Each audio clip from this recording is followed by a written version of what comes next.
Hello, everyone, and welcome to the 71st episode of Don't Forget the Popcorn. Sorry I'm a little late, but I'm back with an Everything I Watched January edition. As usual, I have a top 5 of the month, so let's get right into it. Don't forget to like and subscribe. This is Everything I Watched in January. Manhunter, 1986, directed by Michael Mann.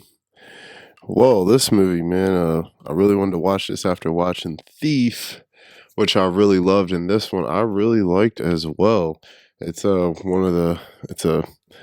truthfully it's a Hannibal Lecter story before Silence of the Lamb, and it's a different perspective on Hannibal, but it's quite similar to Silence of the Lambs, but it's definitely more I'd say action based than horror based, but Michael Mann gives us something cool with this, so I really enjoyed it. I would recommend this for thriller fans.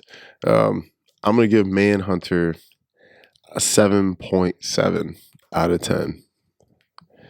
My Dinner with Andre, 1981, directed by Louis Malle. I went into this movie very excited, heard a lot of good things about it, and I gotta say, I was not very impressed. It was just kind of boring, honestly. It's a film about two guys who haven't talked in a while, having dinner, and just really one of them's just listening to the other one just go on and on, talking. It was all right. It had some all right points, it had some funny little moments in it, but overall, wasn't for me. I couldn't recommend this to your average watcher. Sorry. I'm gonna give My Dinner with Andre a 6 out of 10. Fritz the Cat, 1972, directed by Ralph Bakshi. This film here, very controversial, very wild, very fun. Animated film, pioneering animated film that kicked off independent animated features in a big way. This movie made a lot of money. So it was a pioneering film, especially in, getting adult animated entertainment out.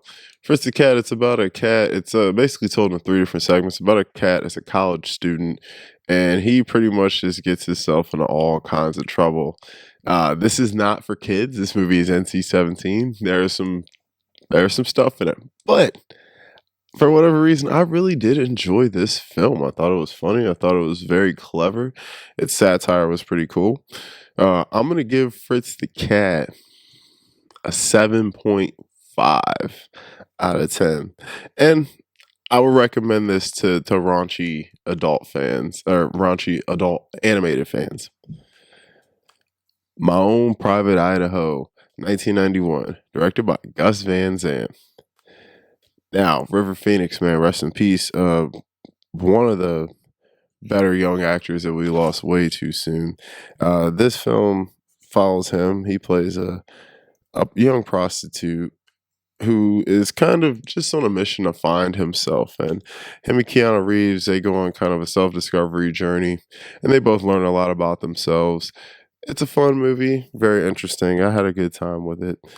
I could recommend this. Honestly, I would say anyone could get something out of this. So I'm gonna give My Own Private Idaho a 7.6 out of 10. The Naked Spur, 1953, directed by Anthony Mann. Old school Jimmy Stewart Western. This film is about a guy who is trying to catch a bounty to take in for a very specific reason. But in capturing this bounty, he runs into two guys, and the bounty has a young lady with him, and all these extra people complicate the situation. It's quite interesting. If you're a Western fan, I could highly recommend this. I had a good time with it. Not the best Western I watched of the month, but it was a good one. I'm going to give The Naked Spur a 7.2 out of 10. Farewell, My Concubine, 1992, directed by Sheng Cage. Farewell, My Concubine, a great story about two male performers who perform a specific act, and in performing this act, these two develop a very interesting relationship, and outside factors starts to come in and sway them apart from each other in more ways than one. It's a beautiful, beautiful love story. Story about love, friendship, performing. It was a very beautiful film as far as the set designs and the costume designs. It was very wild and fun. This is a great, great film. I would highly recommend this to anyone. I got a lot out of this. I'm going to give Farewell My Concubine an 8.2 out of 10. Carol, 2015, directed by Todd Haynes. Now, Todd Haynes, great director, and this film stars some great ladies. You got the incredible Kate Blanchett, who I think is the best actress in the game right now. Rooney Mara, great actress. She's coming up big in the last few years. My girl Sarah Paulson, the lovely Sarah Paulson, she is incredible. This film's got a lot of good characters in it, and it's a really great story about a woman who she is married to a man, but she's gay, and they're going through a divorce, and they are fighting over custody of their daughter. And this woman ends up meeting a young girl who she essentially falls in love with, but the husband is using her newfound relationship as an excuse to keep their daughter from her. Now, this film takes place, I believe, in the 50s, so there's where the problem lies. It's a great, great film. Todd Haynes really, really plays up the dynamics of two women really well. Kind of like in his newest film, May December, he really captures that persona vibe Ingmar set back in the 60s. It's a very good film. I loved it. Almost made my top 5 of the month. I'm going to give Carol an 8.4 out of 10. Gran Turismo, 2023, directed by Neil Blomkamp. Now, I went into this movie expecting it to be kind of trash. It just, video game movies are always a hit or miss. Lately, they've been hitting, man, and this one surprisingly hits as well. Gran Turismo was probably the most shocking film of the month. I enjoyed this actually quite a bit. It was a really good story. The race scenes were really good. Thought the actors were good. The actors all bought in, and I think that's what really sells it. And the fact that this is a true story definitely makes it better because it feels so unrealistic. But the fact that this happened makes it feel a lot better once you know that, especially if you didn't know it going into it. If you're an action fan or you like race cars, or I could definitely recommend this to you. It was actually quite a good family watch. I'm going to give Gran Turismo a 7.6 out of 10. Sick of Myself, 2022, directed by Christopher Borgel. Now, I just watched this director's his second film, Dream Scenario with Nicolas Cage, which I really, really enjoyed. And so I went into this movie, Sick of Myself, kind of with some high expectations. And I actually like this more than Dream Scenario. I thought Sick of Myself is incredible. It's so fucked up. It's so strange. I've never really seen anything like it, but I really, really had a good time. It's about a young girl who's dating this guy, and they're just the worst couple, maybe some of the worst people ever. And this shit goes to great lengths to get attention. And I'm telling you, the lengths this chick goes to get attention is outrageous, man. It's insane. I could recommend this to anyone. I thought it was brilliant. I'm going to give Sick of Myself an 8.4 out of 10. Wings of Desire, 1987, directed by Wim Wenders. This was really close to making my top 5 as well.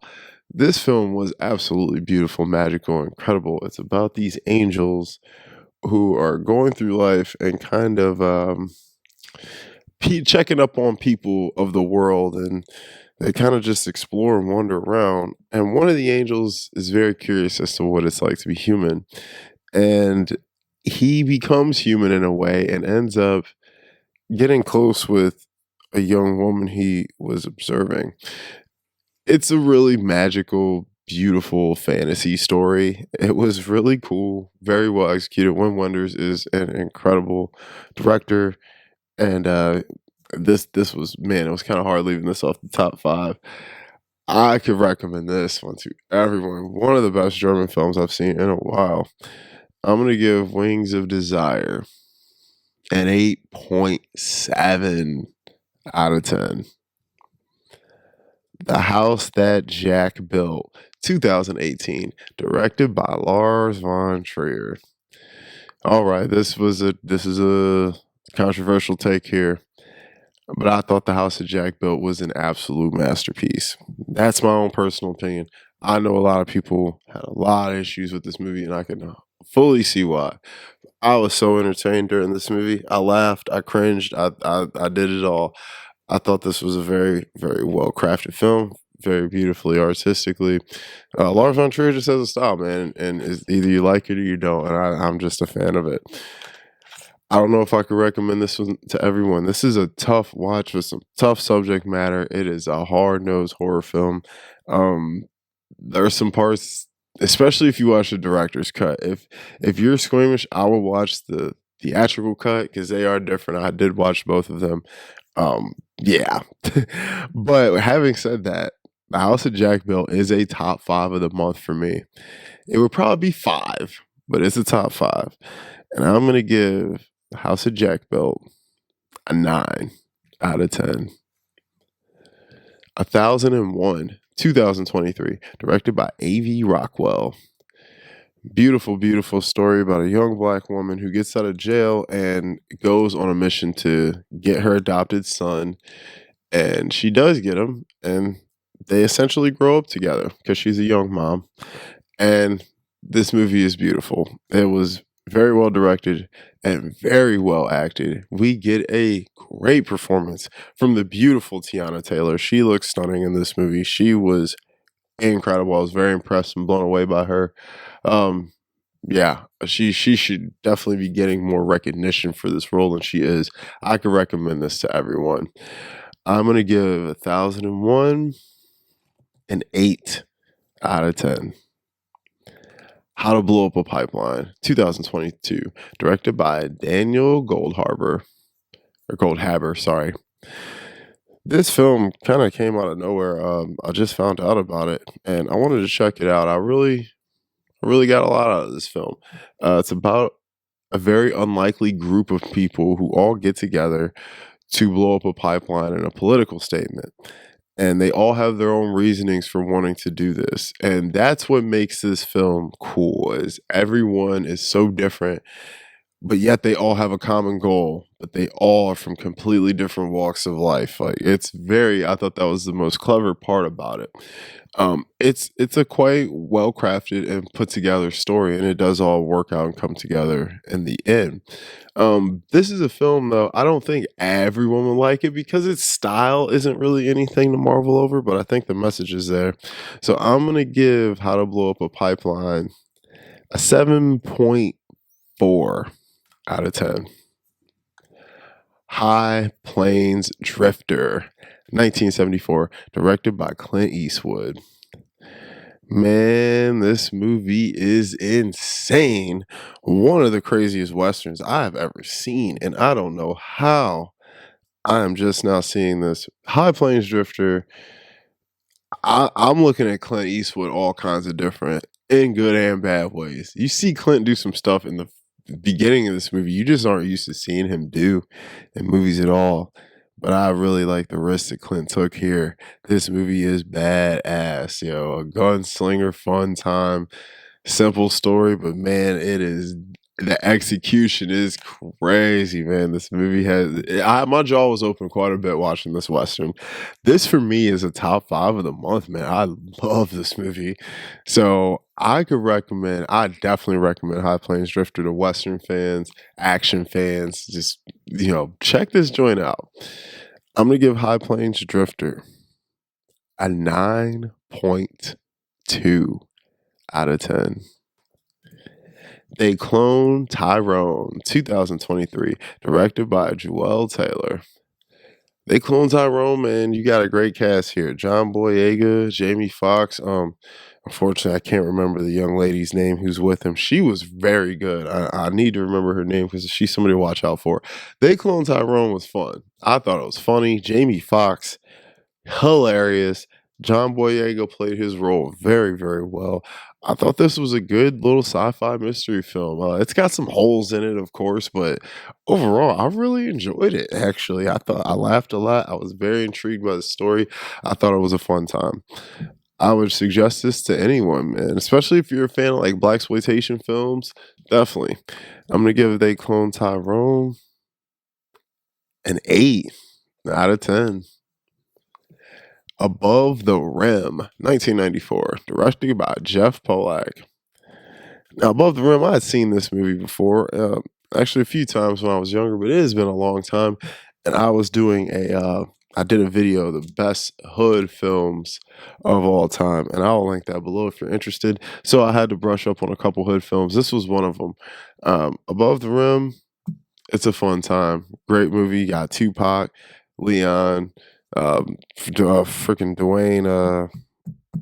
God damn, what's his name? Dwayne Johnson, uh, Bernie Mac, Marlon Wayans. Good cast. Fun little basketball movie. A little bit unrealistic, but it's a good time nonetheless, and a hood staple. I'm gonna give Above the Rim a 7 out of 10. Fresh, 1994, directed by Boaz Yakin. Fresh is a crazy one. Watch this also for my hood movie video. Fresh is about a young kid, excuse me, who's a drug dealer, and he's a chess player and a drug dealer. He uses his chess skills to navigate through real life in an insane way. I gotta tell you, I ain't never seen a little kid like this. Fresh is a great, great film. I highly would recommend this to anyone. It is nuts. I'm gonna give Fresh a 7.8 out of 10. TMNT Mutant Mayhem 2023, directed by Jeff Rowe. New Ninja Turtles movie, man. When they announced this, I was not excited because I just was like, just kind of over the Ninja Turtles. But this movie was very good. I got slept on for one of the best animated features of the year. It was a good time, funny, great action, good voice actors. Everything worked with this movie. I really enjoyed it a lot, and I'm excited if they're gonna make another one. I'll definitely be watching it.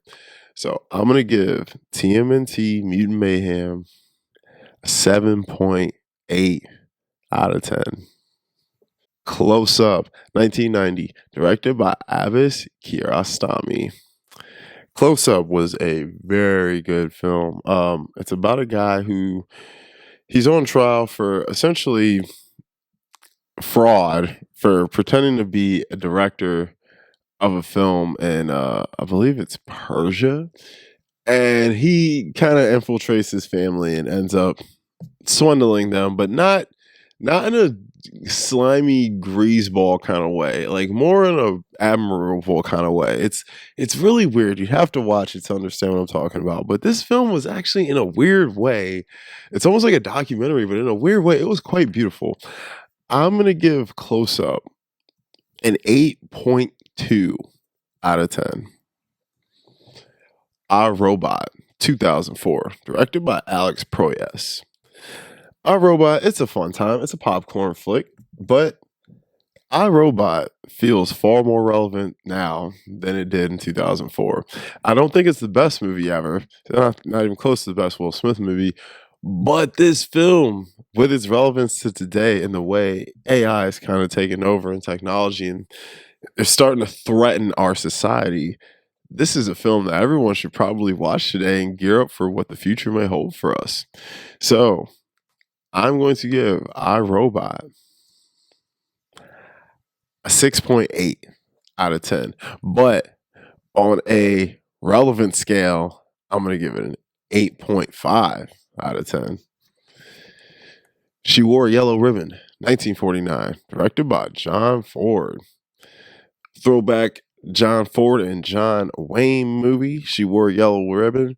Simple Western about a group of men escorting these people somewhere, and along the ride, a bunch of crazy stuff happens. It's one of them type of westerns, but it's a good one. I had a great time. John Ford and John Wayne, you can never go wrong. If you're a western fan, I would highly recommend this. So I'm going to give She Wore a Yellow Ribbon 7.4 out of 10. The Cat, 1992, directed by Lam Nagai Kai. The Cat, man. This is an interesting. I believe it's Japanese. I'm sorry. I should have looked at that first. It's an Asian film about these aliens. It's like a dude, a young girl, and a black cat, and they come to Earth, and they kind of got powers and stuff like that, and they end up getting in a lot of trouble.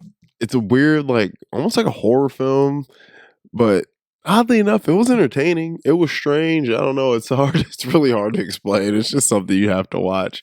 If you like weird horror films, I would recommend it, but I don't know if you get much out of it outside of that. I'm gonna give The Cat a 6.7 out of 10. Manderley, 2005, directed by Lars von Trier. Guys, I've been on this Lars train crazy. This film, it's not Lars's best film. It's a great film. I did like it. But I think it's one of his best messages. And because this film just exposes the nature of humanity as a whole, despite your background. Manderley is it's a young town where slavery has been abolished, but slaves are still roaming around in this town as slaves. And a young woman comes and frees them. Now, with freeing them, she feels that she has the responsibility for them. And this movie is very interesting. Stars the lovely, lovely Bryce Dallas Howard. It's pretty much a sequel to Dogville. It pretty much picks right up where Dogville leaves off. Uh, This movie's wild. It's a Lars von Trier film. You just gotta watch it and take it in for yourself. I wouldn't watch this though if you haven't seen Dogville. Not that you need to, but it will give you some context. So I'm going to give Manderley an 8 out of 10. Miami Vice, 2006, directed by Michael Mann. Now I've been on my Michael Mann stuff, yo. Miami Vice, stylistic movie. Decent chemistry between Jamie Foxx and Colin Farrell. But overall, nothing crazy. I had a good time with it. I did like a lot of the scenes, a lot of the styles.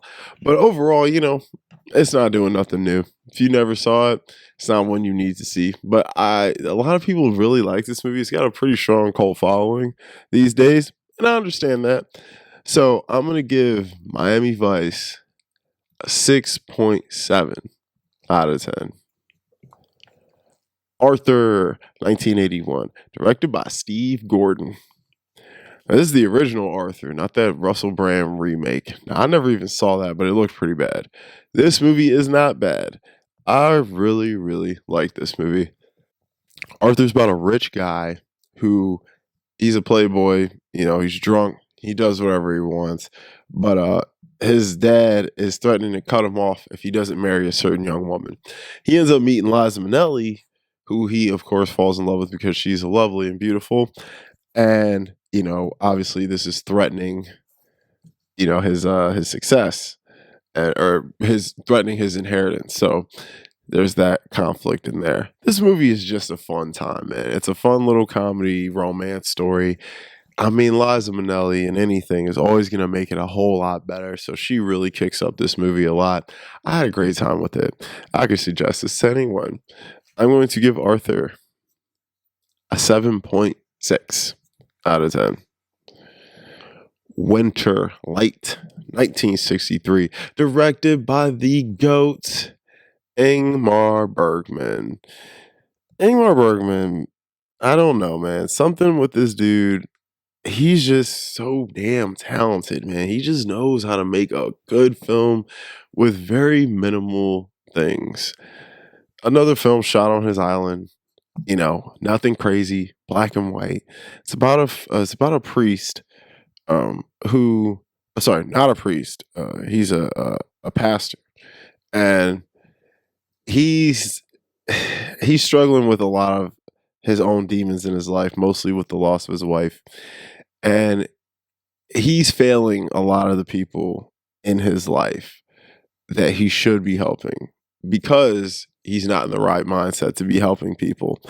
And this guy is on a almost like a journey of self-discovery while also not realizing what he has right in front of him. This is one of those films that you wanna love the main guy, you wanna root for him, but it's really hard to as things go on when you realize that, yes, things may be bad for you, but you're not helping yourself either in this situation when you really could be when the answers are right in front of you.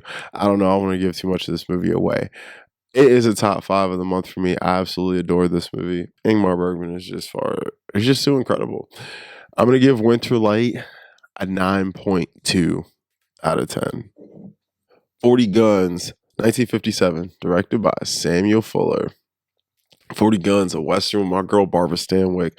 It's about a young, well, I guess she's not so young in this, a woman who is kind of running a matriarchy in this little Western town. She says what goes on. And a guy comes into town, shakes things up. She kind of falls in love with him.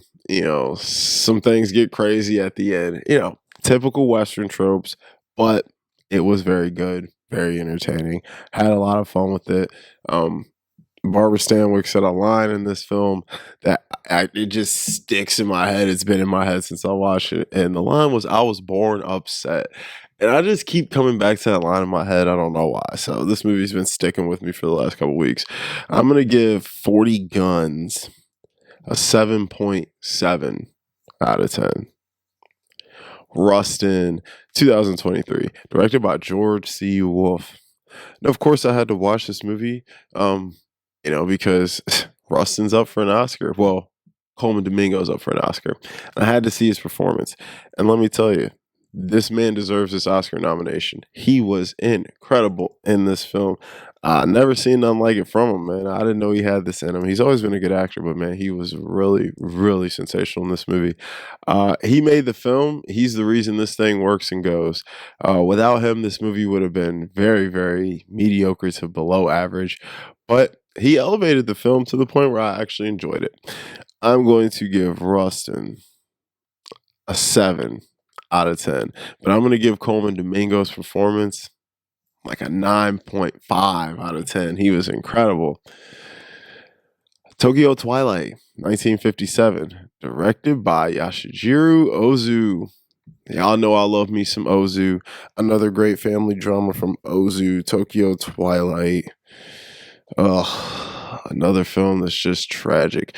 It's about a man who lives with his younger daughter, and his older daughter, who's married, comes back into the house because she's having marital problems. And when she comes back in the house, a lot of truths are exposed about their mother, where she went, where she came from, what she was doing. And this is starting to drive a wedge in between the daughters and the father. This film was incredible, man. It's Ozu. He really, really knows how to suck you in with his family dramas. Highly would recommend this to anyone, and it is a top 5 of the month for me. I'm going to give Tokyo Twilight a 9.1 out of 10. Earth Mama, 2023, directed by Savannah Leaf. I believe this is this young lady's directorial debut.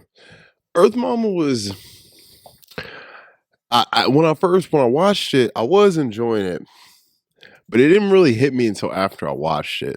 This film was quite powerful. It's about a young woman who has 2 kids, and they're already in the foster system, and she's pregnant with a third. And she wants to fight to change her life so she can have all of her kids.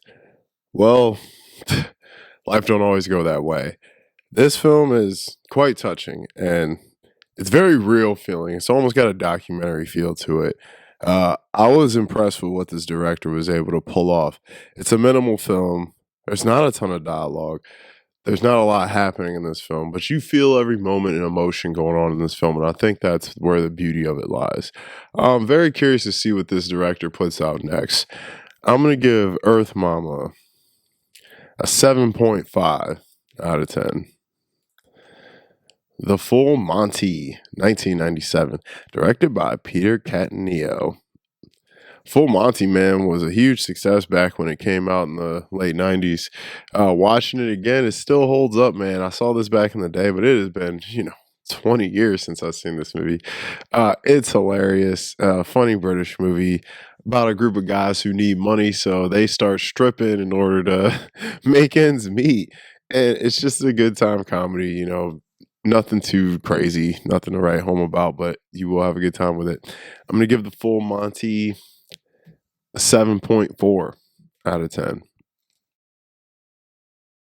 The Ox Bow Incident, 1943, directed by William A. Wellman. Oxbow Incident, man. Crazy Western with my man, Henry Fonda. This movie is about a group of people who accuse these guys of doing something that they don't even know if they've actually done or not. And they just go to an extreme level because these guys believe these men are guilty no matter what.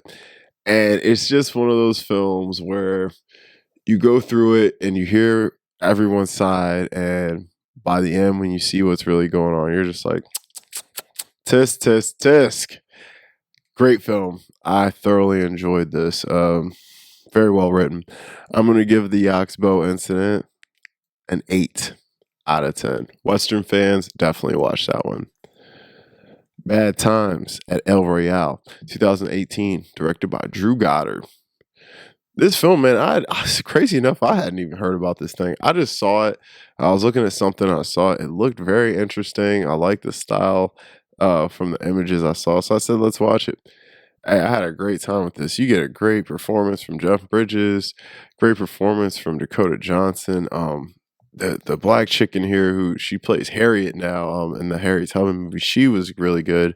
Uh, you get my man Chris Hemsworth in here being very Chris Hemsworth, which is awesome. This film is about these different people. They meet at this hotel. This hotel called the El Royale, and the hotel actually lies on the border between Nevada and California. So it's interesting because the rates are different depending on what side of the hotel you're in, and everyone in this hotel is here for one specific reason or another. And all those reasons come together and boom, explodes at the end. But the explosion is pretty crazy. I had a great time with this. I could recommend this to anyone, especially if you're an action fan. I'm going to give Bad Times at El Royale 7.7 out of 10. Born on the 4th of July, 1989, directed by Oliver Stone. Tom Cruise Oscar nominated role. I like this movie because it's back in the day when Tom Cruise still did dramatic movies, and this is one of his better performances. Now, this movie, it is good, but I will not say it's anything crazy. As far as a Vietnam movie, there's much better ones. But I think Tom Cruise's performance is absolutely what makes this worth watching.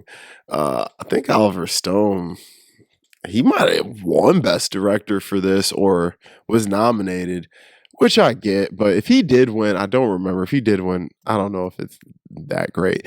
But it was a good watch. I'm going to give Born on the 4th of July a 7.8 out of 10. Eastern Promises, 2007, directed by David Cronenberg. Now, I've been on my Cronenberg stuff too, and I gotta say, with each of these films I'm watching, he is going up and up on my list for me. Cronenberg has really, really come along um, on my ladder of directors.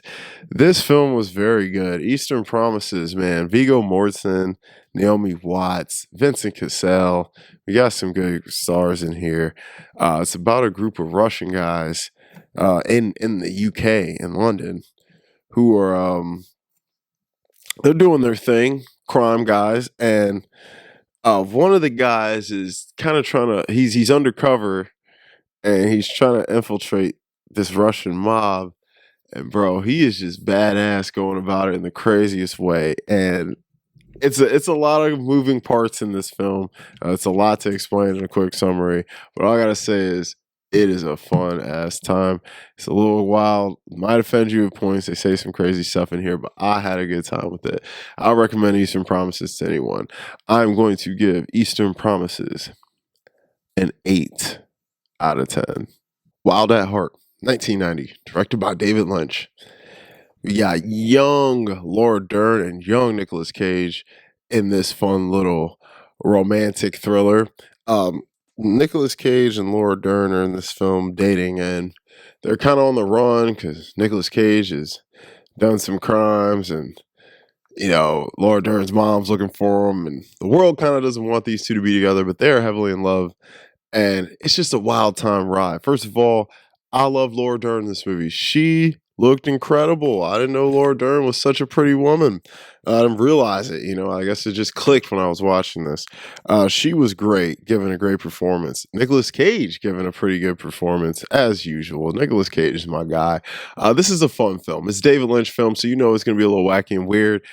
And we getting a weird, trippy, out there performance from my man Willem Dafoe, who always bringing it 100%. This is a fun time. If you like road trip, little romance movies, like it's like a modern day Bonnie and Clyde almost, with less violence. But I would check this out. I'm gonna give Wild at Heart a 7.5 out of 10. Cloud Atlas, 2012, directed by the Wachowskis.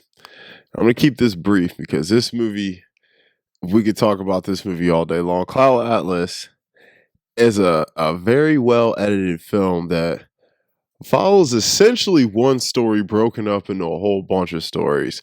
And they jump cut back and forth through the stories, which is actually really cool. This movie's pretty long, clocks in about 3 hours, but I will say its pace quite well. I was quite entertained by this film. It ain't the Wachowskis' best film. It ain't the second best, third best even, but it's definitely one that I think is worth watching if you're a sci-fi fan. I'm going to give Cloud Atlas a 7.6 out of 10.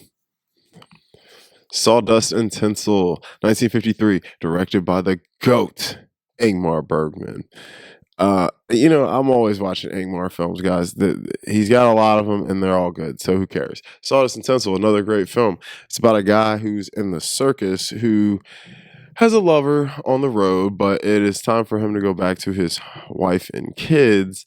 But when he gets back, he discovers things aren't quite the way he thought they would be. And it's just it's a wild ride about all these people who kind of want more for themselves in every way, whether they were or weren't involved in the circus.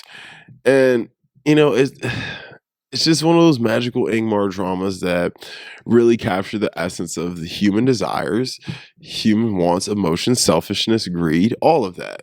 He is a master at putting these themes on display in front of us for us to eat up like a beautifully made dinner. So, Sawdust and Tinsel, I'm going to give an 8.6 out of 10. Belladonna of Sadness, 1973, directed by Aichi Yamamoto. Sorry. Belladonna of Sadness, I've been waiting to see this movie a long time. I was very excited. And I gotta say, my expectations weren't quite met. I did enjoy the film. I thought it was good, and I thought there was a lot of things to admire.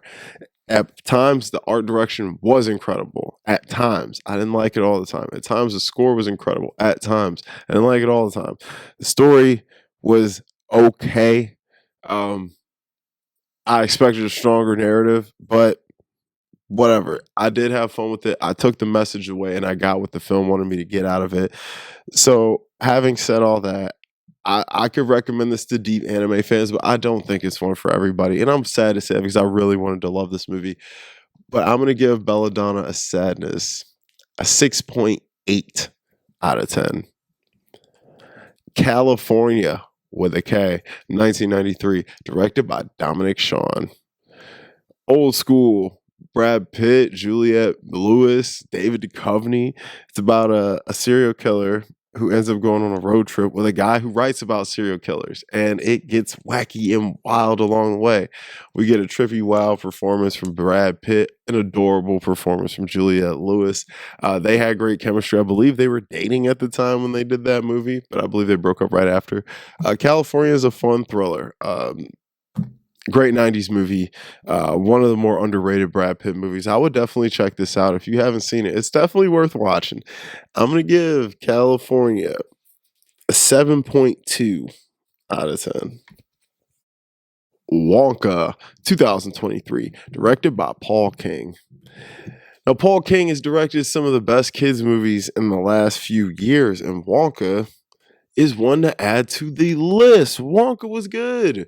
Wonka was way better than I think everyone thought it was going to be. First of all, we got to highlight the kid Chalamet. Timothy Chalamet came in here and did his damn thing. He put his stamp all over this. I thought he was very good in his performance. I see a long, prosperous career for this kid. He is going to be around for a long time. So if you don't like Timothy Chalamet and you're a movie fan, I'm sorry, you better just get used to it. You're going to hear that kid's name for the next 25, 30 years, man. He is going to kill it. I'm not saying this is the best movie ever. It's not the best Wonka movie. I'm still taking the original with Gene Wilder any day of the week. That's one of the best kids movies ever made. But this is a very good origin story. It's one of the better prequels we've gotten in a long time. And everything was done tastefully in this movie. Nothing was overdone. And I think that's where Paul King got this right. He's a good director. He's reliable, and he's here to stay as well. I'm going to give Wonka 7.4 out of 10. I would highly recommend this. Sit back and watch with your family. If you have kids, especially, they'll have a great time with it. Europa, 1991, directed by Lars von Trier. I know you guys probably think all I do is watch Lars von Trier movies. It's just been on his kick and catching up with his filmography because it is very special and incredible. Europa, a great film about a guy from America who comes to work on his uncle's train out in Germany right after World War II. And Germany is in a terrible state. It's almost in ruins. And being this train conductor, he has to navigate through a lot of different political, personal, and just threatening messages and terrorists and all kinds of things going on this train. And it's like, my lord, there's so many outside threats and there's so much stuff and moving parts. And when you think of moving parts in a train, you're thinking of the train itself. No, with this story, there's so much craziness going on, but it all works really well in this beautiful black and white artistic expression Lars von Trier put in front of us. I had a great time with it. I thought it was a very good story, and I think it said a lot politically. So I'm going to give Europa an 8.2 out of 10. Strawberry Mansion, 2021, directed by Albert Birney and Kentucker Audley. The guy Kentucker is the main character in this. This movie was a very trippy. This is one to watch when you're on some illicits. I had a pretty good time with this film, though. I thought it was beautifully directed, and I thought its art style was very incredible. It's about a man in the future who audits dreams, and these dreams are infiltrated with advertisements from outside forces that puts things in our dreams that we normally wouldn't want or desire. And it's all a way to make money. And while auditing an older woman, this guy ends up not only falling in love with this woman, but discovering all these secrets about the world of dreams. And she teaches him a lot through these dreams. And it's honestly, I don't want to give it all away because I could sit here and actually go on and on about it. And now the more that I'm thinking about it, I actually am probably going to move my score up higher than it was. It's actually quite a beautiful film. I think everyone should check out. I'm going to give Strawberry Mansion a 7.7 out of 10. But I can't say it's for everyone, but I do think it was very beautiful in its execution. All right, we're almost done here. Jeremiah Johnson, 1972, directed by Sidney Pollack. Sidney Pollack's a great director. Jeremiah Johnson starring the GOAT, Robert Redford, about a guy who packs everything up and goes to live in the mountains off the land and off the resources that's provided by the earth.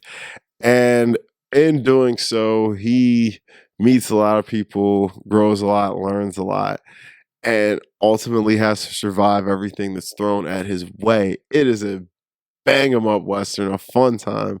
It's really cool. It's a survival movie. And, if you like survival movies, you will definitely enjoy this. I'm going to give Jeremiah Johnson a 7.7 out of 10. Sideways, 2004, directed by Alexander Payne. Now, Alexander Payne's name has been shooting around lately, same with the star of this movie, Paul Giamatti, because The Holdovers is blowing up in a crazy way for good reasons. That's an incredible film. But Sideways, man, is also an incredible film about a man who is going through a divorce while his friend is about to get married, and they take a trip out to wine country, and things go insane as they taste a bunch of wine, meet some new people, and learn about themselves and their lives. Oh, it's crazy, man. If you get a great performance from Alexander Payne, or sorry, from Paul Giamatti, who always kills it. Alexander Payne bringing some great direction. This is when Alex was married to Sandra Oh, and she's in this movie looking beautiful, giving a great performance in her younger days. Uh, hey, Sideways is definitely a good drama film. I would recommend this to anyone. I had a great time with it. I'm going to give Sideways a 7.5 out of 10. Last, but absolutely and certainly not least, Mary and Max, 2009, directed by Adam Elliott. Before I'm even going to get into this film, I'm going to let you know this is a top 5 of the month. And this is, I think, my favorite film of the entire month that I watched. Mary and Max is a beautiful stop motion animated film. Mary is voiced by the great Toni Collette, and Max is voiced by the late great Philip Seymour Hoffman. And this film is about a young girl who lives in Australia who ends up writing a letter to a random number in the library. She goes to the library, finds a random address and number for the United States in New York City, and she mails a letter to this grown man who I believe Max at the time is in his late 40s. Max reads the letter and he ends up writing back, and these two become pen pals. And let me just tell you right now, this is not a kids movie in a sense. Yes, it is because it's stop motion and it's about a young child, but this movie has some very heavy subject matter: drinking, addiction, love, loss, mental disabilities, depression. I mean, everything that your average adult goes through is in this film, but it is done in some of the most detailed, well thought out, careful ways and well researched ways that I've ever seen. The director and writer of this film put so much heart and soul into these characters. I'm sorry, you can't help but cry. It is funny as hell. This movie is hilarious. It is sad. It Oh my god, I couldn't believe what I was seeing for an animated children's film. I was so impressed, and this movie just is not talked about enough. It is one of the best animated films ever made. I was blown away. I could not believe what I was watching, and I'm so, so appreciative that this film is made. I I adored it and everything about it. I think I have to make a review for it soon because it is one that it's hard to believe one guy made this film. And the stop motion animation is incredible in this film. Guys, I would recommend this to absolutely anyone at any stage of their life. Even younger kids, maybe not younger than 12 or 13 because it is some heavy subject matter, but God, this movie is so funny, yet so heartfelt and touching at the same time. Like I said, this is a top 5 of the month, my top film of the month, and it is going to be the only film that's getting a 10 out of 10. Guys, Thank you so much for watching my Everything I Watched in January. Let me know if there is a film or topic you want me to discuss or review. I got a podcast with my buddy, The Cutting Room Floor. I'll link that below for more movie content. Hit me on LetterBoxd, Ralph Vader. I'll also link that below. Guys, do me a favor, like and subscribe for your boy. It's free, really helps me out, helps the channel grow, and I thank you so much for that. Guys, I will be back next week, and don't forget the popcorn.